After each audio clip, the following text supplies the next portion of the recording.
Hello, good morning students. आज अपन इसका थोड़ा सा लास्ट पार्ट पढ़ रहे हैं और आज ये आपका चैप्टर मैं ख़त्म करवा दूंगी। अब देखो, पहले मैं बता देती हूँ कि मंडे को मैं म्यूटेशन चैप्टर वाला का टेस्ट लूँगी, तो आप लोग उसके लिए उस हिसाब से प्रिपरेशन कर लें। अब यहाँ पे देखो, अब मैं स्टार्ट कर रही हूँ आपको एंजाइम क्रियाविधि, मोड ऑफ एंजाइम एक्शन। अब यहाँ पे देखो, एक नॉर्मल जो प्रोसेस है वो प्रोसेस चल रहा है और उस प्रोसेस में ये देखो, सबसे पहले हमारे पास में सब्सट्रैक्ट है। सब्सट्रैक्ट मतलब क्रियाधार, जैसे हिंदी में बोलते हैं, वो एंजाइम से मिलेगा और एंजाइम से मिलने के बाद में एंजाइम सब्सट्रैक्ट कॉम्प्लेक्स बनाएगा, यानी कि क्रियाधार एंजाइम संकुल। अब ये थोड़ा सा मैं आपको बता दूं कि ये एक अनस्टेबल है, यानी आपस में वो जुड़ रहे हैं और अनस्टेबल के बाद में तुरंत ये जो है अपना जो क्रियाधार है वो उत्पाद में बदल जाएगा, यानी सब्सट्रैक्ट है वो आपका प्रोडक्ट में चेंज हो जाएगा। अब ये जो कॉम्प्लेक्स है, ये ध्यान रख लेना, आपका केमिस्ट्री में भी मैडम ने बताया होगा कि कॉम्प्लेक्स क्या है, टेम्परेरी, यानी कि जैसे कंपाउंड, जैसे दो कोई एलिमेंट है या कोई दो हैं तो वो आपस में मिलके कंपाउंड में बनाते हैं, तो कंपाउंड तो एक स्टेबल चीज़ है। लेकिन कॉम्प्लेक्स क्या है कि जैसे हाथ पकड़ के ले गया बस, और जब ज़रूरत पड़ी तो उसने उसका हाथ छोड़ दिया, तो यहाँ पर कोई एनर्जी या ऐसी कोई बात नहीं होती है। तो ये आपको थोड़ा सा ध्यान देना है। तो यहाँ पे कॉम्प्लेक्स बनता है, तो सिंपल से प्रोसेस है।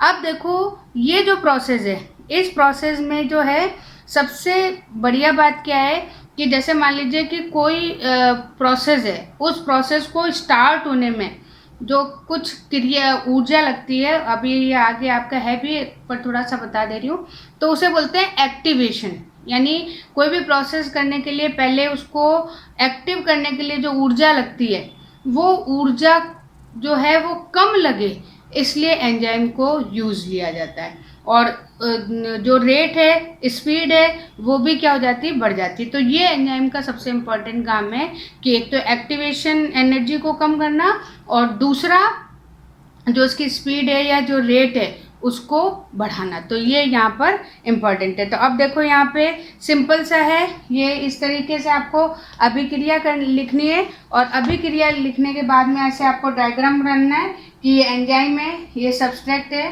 दोनों जुड़ गए, उन्होंने ESP बनाया, यानी एक संकुल बना लिया, और उसके बाद में जो है ये ESC बनाया, और उसके बाद में जो है एंजाइम और प्रोडक्ट जो है अलग अलग हो गए। तो इस तरीके से जो है ये बहुत सिंपल सा जो है इसका मोड ऑफ एक्शन होता है। अब यहाँ पे देखो, सबसे बड़ी बात क्या है कि ये अपना एंजाइम है और ये जो जगह, ये जगह कहलाती है एक्टिव साइट या सक्रिय स्थल से बोलते हैं, और यहीं पे आके जो सब्सट्रैक्ट है वो जुड़ता है, और उसके बाद में जब प्रोडक्ट है वो प्रोडक्ट अलग हो जाता है। अब यहाँ पे जैसे मान लीजिए दो पीस, अपन ने बता दिया कि पहले एक सब्सट्रैक्ट था, तो ये क्या है, एक तरीके की डिवाइड वाली प्रोसेस है जो आप केमिस्ट्री वगैरह में पढ़ते हो।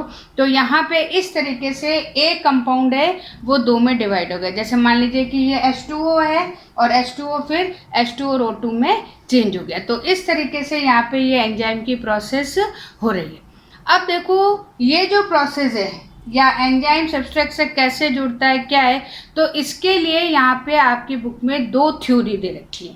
पहली जो थ्योरी है वो थ्योरी है लॉक एंड की थ्योरी, ताला कुंजी सिद्धांत। ये आपके केमिस्ट्री में भी आएगी और ये दी थी एमिल फिशर ने। और यहाँ पे देखो डायग्राम देखो, और वैसे भी आप समझ जाओगे कि जैसे मान लीजिए हमारे पास में अलग अलग ताले होते हैं और उन अलग अलग ताले की अलग अलग चाबी, ये नहीं कि एक ही चाबी से सारे ताले खुल जाएं। क्यों नहीं खुलते हैं? क्योंकि आप ये देखते हो अपने घरों में भी, आप देखोगे कि जो चाबी होती है, उसकी जो की होती है, उस की में कुछ रिजेज और जो है आपको दिखाई देंगे। तो वो जो कोन और रिजेज हैं, वो कोन और रिजेज बिल्कुल उसी तरीके से बनते हैं जैसे कि ताले के अंदर होंगे। तो वो बिल्कुल फिट बैठने चाहिए, फिट बैठने पर ही ताला जो है उस चाबी से खुलता है। तो यहाँ पर वही चीज़ यहाँ पर उन्होंने कहा कि कोई भी सब्सट्रैक्ट है या कोई भी एंजाइम है, वो दोनों आपस में जब जुड़ेंगे या जब वो उनका कॉम्प्लेक्स बनेगा, जब यहाँ की जो शेप है वो शेप ऐसी हो, मतलब अपन मान रहे हैं इस चीज़ को थोड़ा सा समझने के लिए, तो इजीली वो जुड़ जाएगा। लेकिन अगर अलग तरीके का होगा तो वो सब्सट्रैक्ट उस एंजाइम से नहीं जुड़ेगा या वो एंजाइम उस सब्सट्रैक्ट से नहीं जुड़ेगा। तो इस तरीके से जो है इन्होंने तालागुंजी सिद्धांत दिया था और ये डायग्राम में भी आपको दिख रहा है। फिर उसके बाद में एक और सिद्धांत या थ्योरी दी गई थी, प्रेरित आसंजन सिद्धांत या इंड्यूस फिट थ्योरी। अब ये हालांकि चीज़ वही है, लेकिन इन्होंने थोड़ा सा कहा कि नहीं, थोड़ा सा जो एंजाइम हमारा कैसा होता है, फ्लेक्सिबल होता है। तो वो अगर हमारा जो सब्सट्रैक्ट है वो सब्सट्रैक्ट अगर उसमें फिक्स नहीं हो रहा है तो वो थोड़ा सा उसको एडजस्ट कर लेता है। और ये जो सिद्धांत है, ये सिद्धांत किसने दिया था, कॉसलैंड ने दिया था। तो उन्होंने यही कहा कि नहीं, कभी कभी जो है या इनके हिसाब से यही था कि एंजाइम जो है वो क्रियाधार, ऐसे नहीं कि बिल्कुल ही, अब जैसे आप यहाँ डायग्राम में देख रहे हो तो यहाँ डायग्राम में आपको जो सब्सट्रैक्ट है उसका शेप थोड़ा सा अलग है और जो एंजाइम का एक्टिव साइट है वो थोड़ा सा अलग है। तो यहाँ पे आप देखोगे कि थोड़ा सा जो एंजाइम है, उस एंजाइम ने जब कॉम्प्लेक्स बनाया तो उस समय बिल्कुल उसी तरीके से जो है एडजस्ट कर लिया किसको, सब्सट्रैक्ट को। तो ये थोड़ा सा फ्लेक्सिबल होता है। तो इन्होंने थोड़ा सा इसको कहा, जबकि जो लॉक एंड की थ्योरी थी उन्होंने ऐसा कुछ नहीं कहा। उन्होंने कहा नहीं, जैसी की है वैसे ही उसका लॉक होगा, उसमें कोई भी एडजस्ट नहीं होगा। लेकिन जो इंड्यूस फिट थ्योरी है उसमें उन्होंने कहा कि थोड़ा सा जो एंजाइम है वो एंजाइम यहाँ पर एडजस्ट करता है या अपनी एक्टिव जो प्लेस है या साइट है उस साइट को क्रियाधार या जो अपने सब्सट्रैक्ट है उसके हिसाब से थोड़ा सा बदल लेता है। तो ये दो थ्योरीज है और ये थ्योरीज इम्पॉर्टेंट है, 1 या 2 नंबर में आ जाती है। फिर उसके बाद में नेक्स्ट है सक्रियण ऊर्जा में कमी, एक्टिवेशन। अभी मैंने आपको बताया था लोअरिंग ऑफ एक्टिवेशन। तो ये यहाँ पे जो ग्राफ आपको दिख रहा है, इस ग्राफ में आप देखो कि नॉर्मली इसमें 2 पीक आपको दिख रहे हैं। तो जो ऊपर वाला पीक है वो पीक आपको क्या दिखा रहा है, जबकि एंजाइम एब्सेंट होगा प्रोसेस में। तो एंजाइम एब्सेंट होगा तो उस समय उस प्रोसेस को स्टार्ट होने के लिए एक्टिवेशन एनर्जी ज़्यादा देनी पड़ेगी।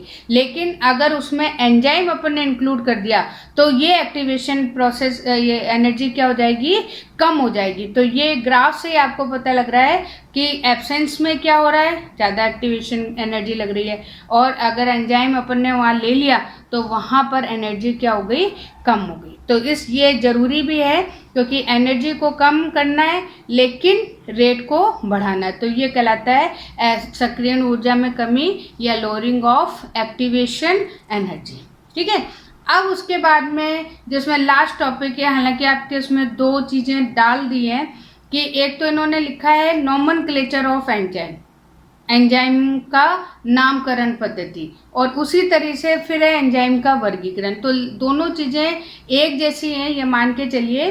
अब यहाँ पे देखो जो नोमेनक्लेचर है, तो नोमेनक्लेचर जो है हम किस, यहाँ पे 2 बेस दे रखे हैं। सबसे पहली बात तो कि ये जो है नोमेनक्लेचर ये दिया था ड्यूक्लॉक्स ने, ठीक है। और इन्होंने कहा था कि हमें जब एंजाइम, आप देख भी लेना, कुछ ही आपको एंजाइम ऐसे मिलेंगे, बाकी जितने एंजाइम हैं उन एंजाइम के पीछे एज होगा, ASE ये जरूर लगा होगा। तो आप तुरंत पहचान जाओगे कि ये क्या है, ऑक्सीडेज है, रिडक्टेज है। तो सबके पीछे लास्ट में क्या आ रहा है, सफिक्स उसका क्या है, एज। तो इस तरीके से अपन इसको पहचान सकते हैं। फिर इन्होंने जो इसका नाम दिया है वो या नामकरण करा है वो 2 चीज़ कर दी। एक तो इन्होंने कर दिया कि जो सब्सट्रैक्ट है उसके नेम के अकॉर्डिंग जो इनका नाम रखा जाए, यानी क्रियाधार के आधार पे। तो जैसे मान लीजिए कि सुक्रोज पे कोई एंजाइम काम कर रहा है तो सुक्रेज हो गया, माल्टोज पे कर रहा है तो माल्टेज हो गया, जैसे आपने डाइजेशन वाले प्रोसेस में पढ़ा है। तो इस तरीके से इन्होंने कहा है कि जिस पे ये वर्क कर रहा है उस वर्क के अकॉर्डिंग नाम हम एंजाइम का रखते हैं। दूसरा इन्होंने दिया है on the basis of chemical reaction, रासायनिक क्रिया के आधार पे। कि मतलब इस क्रिया में क्या हो रहा है। जैसे मान लीजिए कि ऑक्सीडेशन हो रहा है तो ऑक्सीडेज, रिडक्शन हो रहा है तो रिडक्टेज। तो इस तरीके से जो है हाइड्रोलिसिस हो रहा है तो हाइड्रोलेज। तो इस तरीके से जो है इन्होंने नाम दिए, नामकरण करा। और इस नामकरण में इन्होंने यही करा कि यहाँ पे एक तो अब यहाँ पे देखो तो ये हो गया। अब यहाँ पे थोड़ा सा एक उसके इंस्टीट्यूट के बारे में दे रखा है। 1955 में जो है इंटरनेशनल यूनियन ऑफ बायोकेमिस्ट्री जो है ये इस तरीके की एक संघ इन्होंने बनाया था और उस संघ में इन एंजाइम का नाम दिया। और ये जो एंजाइम थे ये थोड़े से कैसे थे, हार्ड थे। जैसे मान लीजिए कि हेक्सोकाइनेज है, उसको एटीपी डी हेक्सोज या 6 फॉस्फोट्रांसफरेज। तो ये ऐसे यूरेट है तो ऑक्सीजन ऑक्सीरिडोक्टेज। तो इस तरीके के नाम दिए। तो ये जो नाम थे ये नाम याद करने में दिक्कत होती थी, इसलिए जो है इनको ज़्यादा यूज़ में नहीं, या इसको जो है रिकमेंड जो है नहीं किया गया। अब उसके बाद में अपने पास में एंजाइम्स हैं और इन एंजाइम को उनके नेम के अकॉर्डिंग जो है या फंक्शन के अकॉर्डिंग है वो 6 क्लासेस में डिवाइड किया हुआ। और ये डिवाइड भी किसने किया है, IUB, international union of biochemistry या अंतर्राष्ट्रीय जीव रसायन संघ, इन्होंने करा। और इन्होंने 6 वर्ग दिए या 6 क्लास दी। इसमें फर्स्ट है ऑक्सीडो रिडक्टेज। अब ऑक्सीकरण भी हो रहा है और अपचयन भी हो रहा है। ऐसी जो अभिक्रियाएं हैं उन अभिक्रियाओं में जो एंजाइम भाग लेते हैं उन्हें अपन क्या बोलते हैं, ऑक्सीडो रिडक्टेज। और अगर अलग अलग भी हैं तब भी हम उसको कह सकते हैं कि अगर ऑक्सीकरण हो रहा है तो ऑक्सीडेज हो गया, इस तरह के। फिर जो दूसरा वाला है सेकंड में ट्रांसफरेज यानी ट्रांसफरेजेज, ये पूरा लिखना है आपको। तो यहाँ पे क्या हो रहा है, ट्रांसफ़र हो रहा है। जैसे मान लीजिए कि A+B है तो उधर जो है, जैसे मान लीजिए कि इसके साथ में हम या इस तरह से करेंगे तो वहाँ पर क्या हो गया, B+A। तो ये ट्रांसफ़र हो जाते हैं कि A B में ट्रांसफ़र हो गया और B A में ट्रांसफ़र हो गया। तो इस तरीके से जो है कुछ जो चाहे आप फंक्शनल मान लो या कैसे भी मान लो, तो इस तरह से ट्रांसफ़र जहाँ पर हो रहा है, चाहे वो फंक्शनल ग्रुप का हो या मेन ग्रुप का हो, तो वहाँ पे जो एंजाइम काम में हो रहा है उसको अपन क्या बोलते हैं, ट्रांसफरेजेज एंजाइम। फिर उसके बाद में हाइड्रोलाइजेज, यानी कि जहाँ पर वाटर मॉलिक्यूल या तो जुड़ रहा है या निकल रहा है। तो अगर ऐसा प्रोसेस है तो वहाँ पे जो एंजाइम यूज़ हो रहा है वो कौन सा कहलाता है, हाइड्रोलाइजेज। फिर उसके बाद में लाइजेज। लाइजेज कौन से हैं कि ऐसे एंजाइम जिसमें कि जो है बॉन्डिंग, चाहे जैसे सिंगल बॉन्ड है वो डबल बॉन्ड में चेंज हो रहा है या डबल बॉन्ड सिंगल बॉन्ड में चेंज हो रहा है। तो इस तरीके से जो हो रहे हैं उनमें अपन किसको यूज़ करते हैं, लाइजेज को। और इसका बेस्ट एग्जाम में एल्डोलेज, जो अभी आपके जब अपन रेस्पिरेशन प्रोसेस पढ़ेंगे तो वहाँ पे बहुत ज़्यादा काम में आएगा। फिर उसके बाद में आइसोमरेजेस। आइसोमरेजेस क्या है कि आइसोमरेज या समावयता आपने केमिस्ट्री में पढ़ी है कि जब जो मॉलिक्यूलर फार्मूला है वो तो वो सेम, लेकिन अगर उसकी स्ट्रक्चर अलग अलग हो, जैसे ग्लूकोज और फ्रक्टोज है, दोनों में 6 कार्बन है, लेकिन अगर हम उसकी स्ट्रक्चर देखें तो वो स्ट्रक्चर अलग अलग है। और स्ट्रक्चर अलग अलग होने पे उनके जो कैरेक्टर हैं वो कैरेक्टर भी क्या हो जाते हैं, अलग हो जाते हैं। तो ग्लूकोज फ्रक्टोज में चेंज हो रहा है तो उस समय जो एंजाइम यूज़ होगा वो कौन सा होगा, आइसोमरेजेज। फिर उसके बाद में लाइगेजेज। अब लाइगेजेज में क्या है कि जैसे मान लीजिए कि कोई 2 अपने पास में कंपाउंड है तो उन कंपाउंड को अपने को जोड़ना है। तो जहाँ पर जोड़ना है तो उस जोड़ने के टाइम में जो एंजाइम यूज़ होंगे उनको अपन क्या बोलते हैं, लाइगेजेस। तो ये इस तरीके से आज आपका ये कंप्लीट हो गया। मंडे को जो है आपका टेस्ट है म्यूटेशन वाले चैप्टर का। और भाई फटाफट मैं चाह रही हूँ कि आपका कोर्स जल्दी से ख़त्म करवाया जाए, क्योंकि यहाँ पे अभी पता नहीं है सिलेबस का क्या है क्या नहीं है, लेकिन अपन जितना इम्पोर्टेंट है उस पार्ट को कंप्लीट करेंगे। ठीक है, ओके, थैंक यू।